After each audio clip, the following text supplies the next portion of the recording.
let me start with my presentation about trustless technologies versus intermediaries.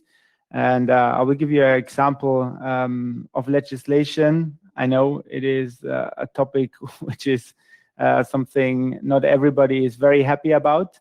And I want to give you a little bit of background why I am so interested and actually ended up becoming, why I became a lawyer.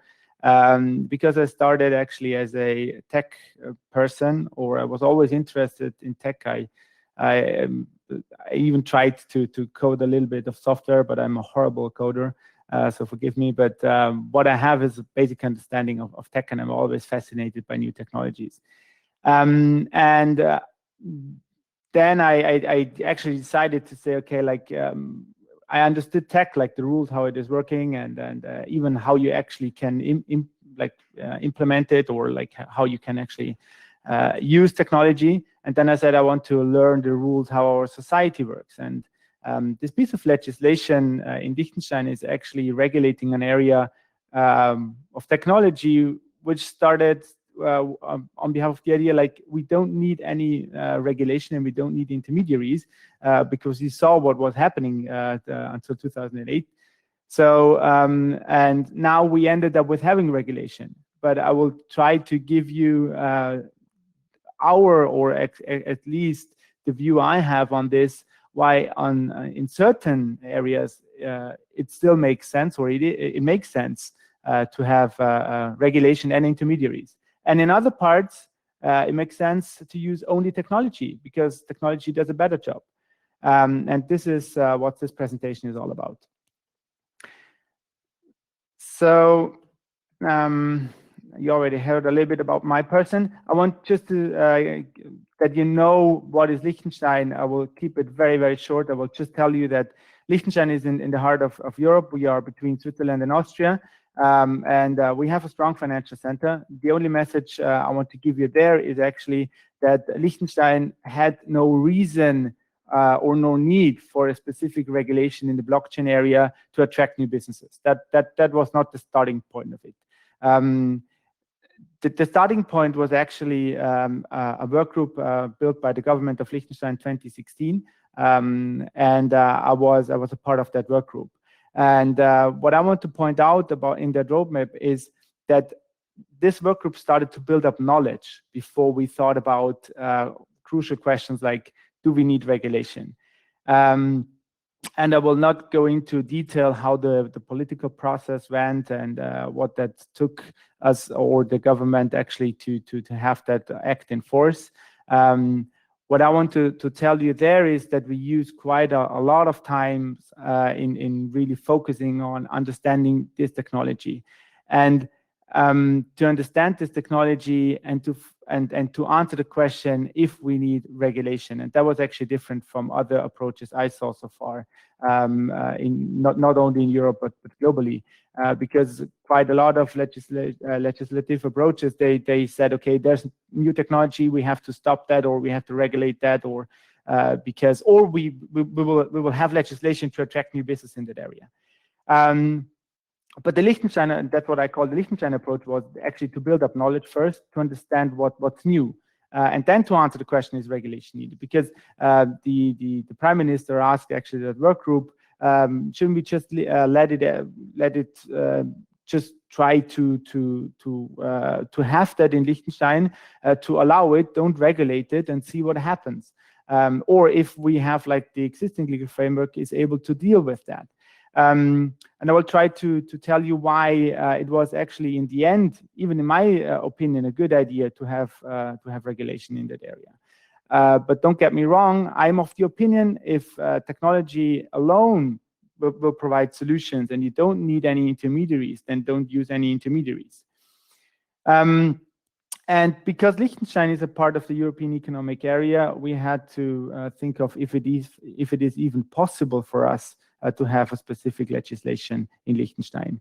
We answered that question also with a strong yes, but some days ago, the European Commission issued their MiCAR proposal, like a regulation for marketing crypto assets. And we all know how traditional bank transactions work with intermediaries. I think we all know that there are a lot of intermediaries involved. And why these intermediaries are involved? Because the parties, they are not allowed to, or they are not able to trust each other. And that's the concept of this financial market transactions, is that you have intermediaries, and there's a specific regulation that you should be able to trust these intermediaries. We all know that this works good and very bad depending on the situation, but in general this works. And then we realized, okay, there's this new technology, and I will come to that point a little bit later, why I say it's a new technology. It's not blockchain or DLT, because what the Liechtenstein Blockchain Act or this specific legislation actually identified is that it's a new technology where you are able to interact with each other without trust. So it's a trustless technology. That's why the Blockchain Act has a specific name. It's not talking about blockchain or DLT.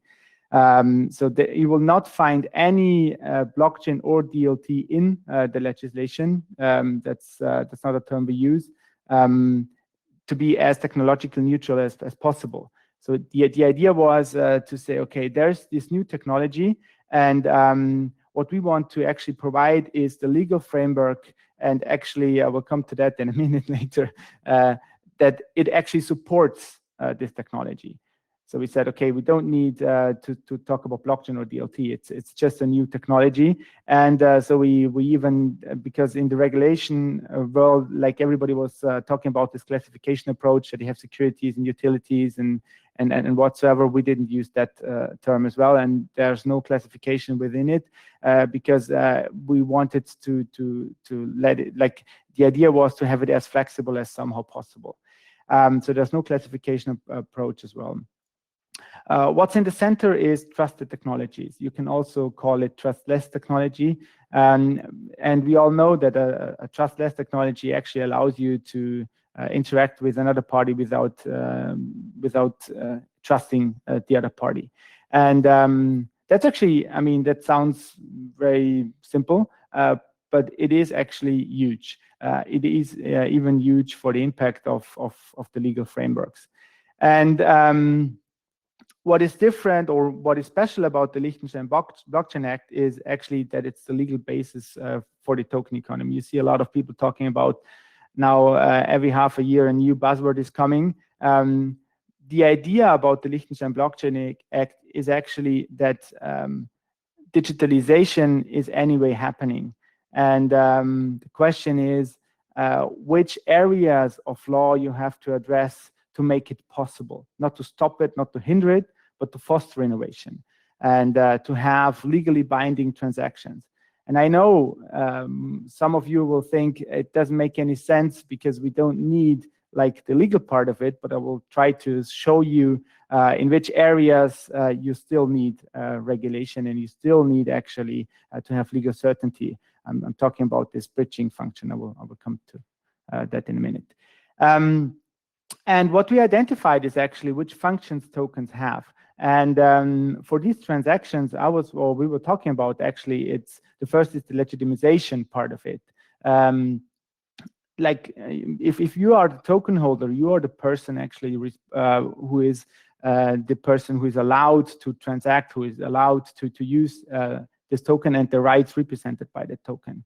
And another very crucial function is that if you use that within a system, like an economy, like a token economy, the person, if you claim something, if you claim one of your rights, and the other party actually, you will use your token to claim that, the other party, if he pays once, he doesn't have to pay twice. That's a very crucial function as well. And the third function, which is actually like the function everybody was or is thinking about when he talks about blockchain, is the transportation function. You can easily actually sign transactions and like move these tokens around without having any intermediary in place, globally with only a little bit of technology. And that's why it is so beautiful. So we said, okay, if we think about the token economy, and we think that you will have not only, I mean, currency is one use case. So like how we actually pay for things or how we store value is one use case. But if you think a little bit further, and that's why this this legislation is actually crucial, that first of all, this is going to support the token economy, and that's the legal basis of the token economy. So you need a specific regulation for the token economy. And what do I mean with token economy? The concept is that you have a token representing a right. May it be ownership, may it be usage right. So whatever you right you can think of can be represented within a token. This actually allows tokenization of assets. And if you tokenize an asset, you can easily move it very easily from here to Japan back, just with the use of technology. And because that part of the technology works like a charm, so you don't need any intermediary there. And it doesn't make any sense that you have intermediaries there if the technology is able to provide these solutions. But on the other hand, there are parts, for example, if you tokenize the ownership right of a car, of a physical asset, you have to have a bridge between the digital world and the real world, also known as the digital twins. So we ended up with the token container model. And that's actually my idea. If you define a token and the functions of a token, that's what the token is actually able to do. And that's actually crucial. It doesn't matter which technology you're using or which blockchain you're using or which DLT technology you're using. That doesn't matter. It's just a piece of information which is able to represent something. And depending on the use case, then you have to define the functions. So for example, whitelisting or burning or whatsoever, but really depending on the function, how you're going to, or how you're planning to use that token. So you have that token, that's the technological part of it. And the legal part of it, so if you want to use these new technologies to tokenize things, it's not possible to have a physical object within a digital twin. But what you actually can do from a legal perspective is you will use the right. One of the right is, for example, that's the best right you can actually get is ownership, because that's the full right. You can do whatever you want with that thing. It's the ownership right, or let's say usage right. So what you actually do is take that usage right and let the token represent that right. And then what you then do, I mean, then you have like the flexibility of every blockchain or DLT system. You can easily transfer it from A to B. Depending on which rights you're actually, which these tokens actually represent, you have, again, the legal framework with some mandatory laws you might have to follow. But this is actually case by case. But there are things where you, I mean, for example, Bitcoin in the Liechtenstein Blockchain Act, if you transfer Bitcoin from person to person, that's not regulated. So the idea is really to regulate only where you have to regulate. Coming back to the token container model, so now you have like a token representing a right, and then you have to answer specific questions. What will happen to the physical object? And we have a solution for that. I will come to that in more detail also a little bit later. But this approach is very flexible from a legal point of view, because you can actually use whatever right you have within your existing framework. So let's say a utility, a usage right, an access right, an IP, whatsoever. You can even have your shares of a company, commodities, ownership rights. So whatever is possible, whatever right you can think of, is actually you can actually let the token represent that right. And that's the one part of it, the token and the concept of that this token represents whatever right you might use.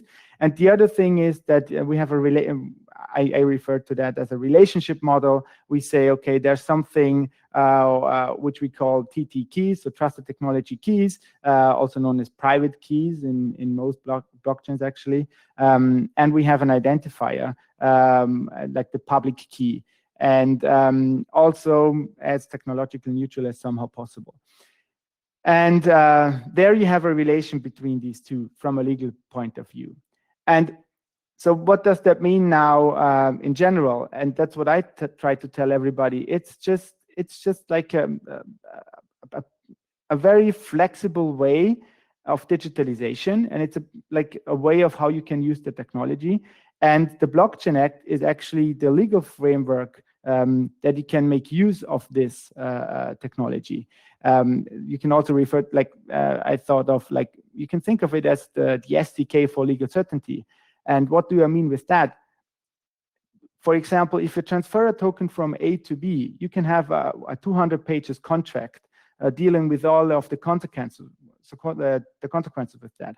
Or you use the Liechtenstein Blockchain Act, which actually solves specifically the civil law questions you have there. So yes, you can use that technology, but where needed, this allows you actually to use the legal framework that you get legal certainty. Because, for example, if you transfer, as I said, the example with the diamond, if you transfer the ownership token of that diamond, you have to have a claim which is enforceable. So you will have to have a way, because otherwise, like the majority of people will not use it. I know that there are certain risks involved with that, and we specifically talk about surveillance, we specifically talk about transparency, and that you don't have any, I mean, if you think about this token economy and if everything is actually available or on a central or a decentralized ledger, you can think of a lot of measurements we don't want to have from a privacy point of view, but there might be solutions there, and hopefully there will be solutions developed in that direction. But think of it as actually an SDK or a kit to provide solutions where you have legal certainty in the end if you use blockchain technologies. Which brings me to the point, as I started, you have a technology trying to get rid of the intermediaries, and now you have a piece of legislation which claims to be the one who understood that technology and came from a perspective where we said, okay, let's try to understand what is good about that and to foster innovation in that area. And if we analyze the Blockchain Act, we ended up with having actually some new intermediaries. So I will talk a little bit about intermediary trust versus trustless systems. How you actually can have trust. One is trust can be derived from technology, trustless systems, or from regulated intermediaries. You can think of both systems the way you want. If the one is perfect or the other is perfect. I think for both versions, you have good and bad. Or even I can think of good and bad. Let me come back to the example I had in the beginning with the trustworthy technologies. So for that transaction between two parties, I mean, you don't need an intermediary. We have blockchain technology, which actually makes it perfectly well. You have no counterparty risk. That's actually the beauty. Like one of the, like I think most of the people, the persons understood that the blockchain technology is able to provide that without any intermediary. You don't need any bank, nothing. That's fine. That works like a charm. Okay, but do we need regulated intermediaries somewhere else? And the Liechtenstein Blockchain Act said, okay, if you, for example, store your own private keys, if you are able and you want to do everything yourself, then that's fine. But if you ask a professional service provider and a professional service provider takes your money to actually provide services for you, like custody, then yes, you have the same problem again. He will provide services for third party. That's an intermediary. And if there is an intermediary providing these services, then you have to think about regulation, because why would you trust such a person if you don't know him very well? And regulation can provide trust in that area. The second part is the bridging of the digital and the real world. As I said, the digital twin, so the token, if it represents ownership of whatever, the problem is if you transfer the digital twin, you have to have legal certainty that the right represented within the token is also transferred. And in most cases, or in a lot of cases, this is possible without having any intermediary. Specifically, for example, in Liechtenstein with company shares, that's possible without intermediaries.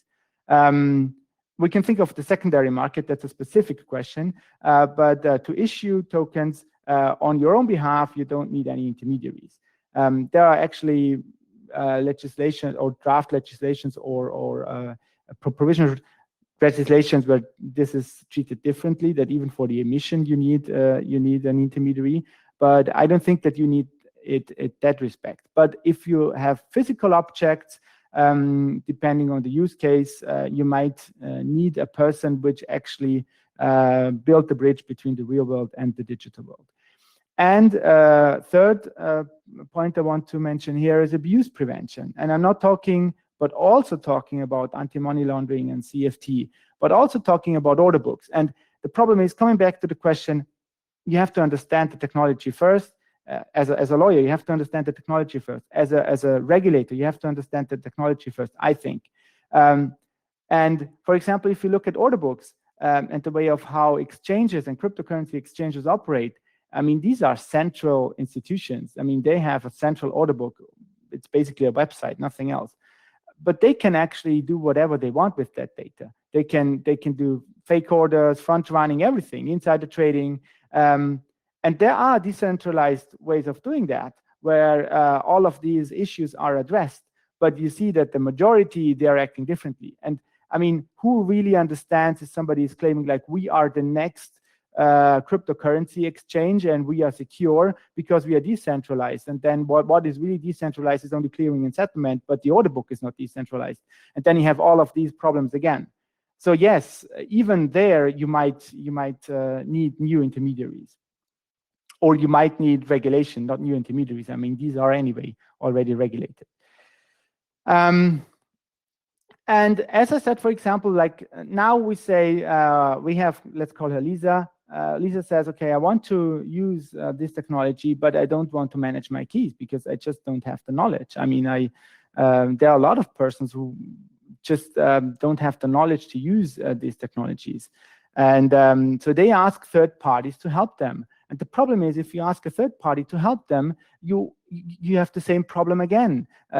Who actually, you have to trust them.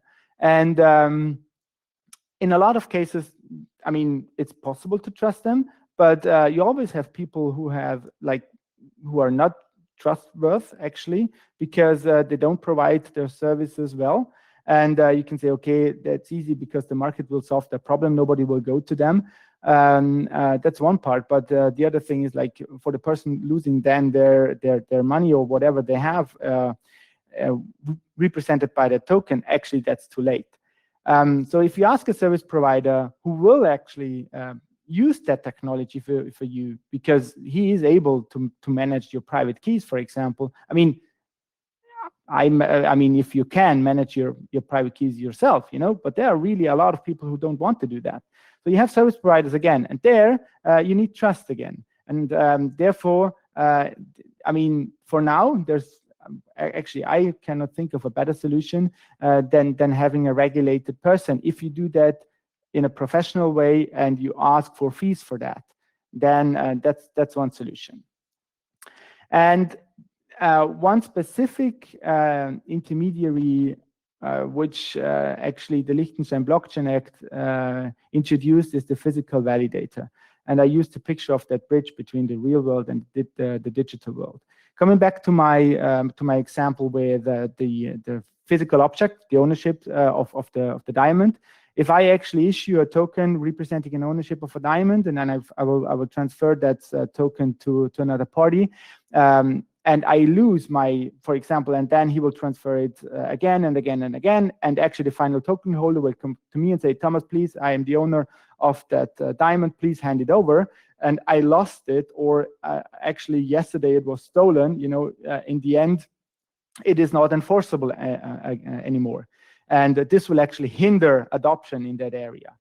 So we thought of having an intermediary when you have certain where you have certain tokens representing ownership rights of physical things, where you have a physical validator providing trust within that transaction. Because again, and you can tell me otherwise, if you have a technical solution how you do that, fine, then let's discuss, you know.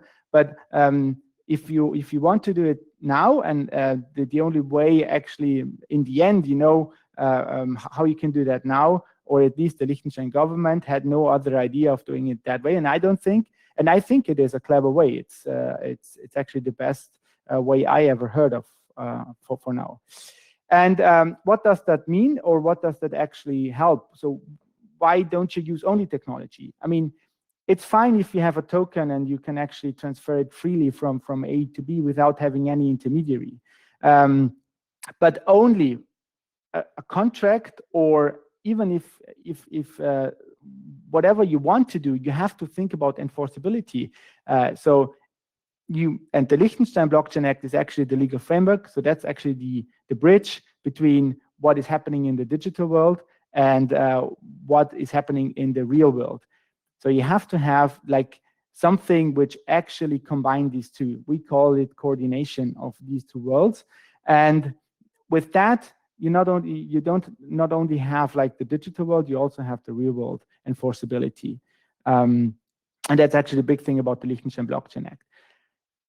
If you want to put that on one slide, it has a definition of a token, which is, I think, I mean, that's the first one I saw in a legislation actually, and it's very flexible. It's a piece of information on a TT system, aka blockchain DLT system, and which can represent whatever right, but it doesn't have to represent. So, for example, the Liechtenstein Blockchain Act says that Bitcoin, for example, and Bitcoin, that's also something very special. The Liechtenstein government was aware of the difference between coin and token and whatsoever, but from a legal point of view, it was useful and necessary to define the token.